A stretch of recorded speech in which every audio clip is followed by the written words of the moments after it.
இன்று முதல் அமலுக்கு வந்துள்ள தரவு பகிர்வு சட்டம் 2025 அரசாங்க சேவைகளை மேம்படுத்தவும் தனிநபர் தரவுகளையும் பாதுகாக்கவும் துணை புரியும் என்று இலக்கவியல் அமைச்சர் கோவிந்த் சிங் டியோ தெரிவித்துள்ளார். பெரிதும் எதிர்பார்க்கப்பட்ட இந்த சட்டம் அமலுக்கு வந்த இன்றைய நாள் மலேசியாவிற்கு வரலாற்றுமிக்க ஒரு நாளாகும்.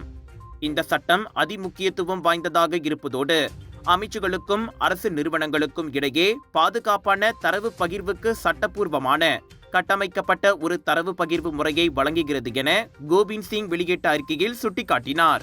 தரவு பகிர்வு தொடர்பான ஒரு விண்ணப்பம் சட்டத்தில் நிர்ணயிக்கப்பட்ட விதிமுறைகளுக்குட்பட்டு செய்யப்படும் போதும் கோரப்பட்ட தரவு பகிரப்படலாமா வேண்டாமா என்று தீர்மானிப்பதில் தேசிய தரவு பகிர்வு குழு கடுமையான மதிப்பீட்டை மேற்கொள்ளும்.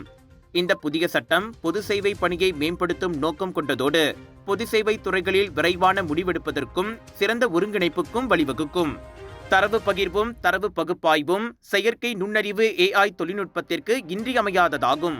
குறிப்பாக சுகாதாரம், விவசாயம் மற்றும் நகர திட்டமிடல் போன்ற பல்வேறு துறைகளை மேம்படுத்த இது உதவுகிறது. இதன் விளைவாக புதுமையான மற்றும் சாத்தியமான தீர்வுகளை பெற இது வழிவகுக்கும்.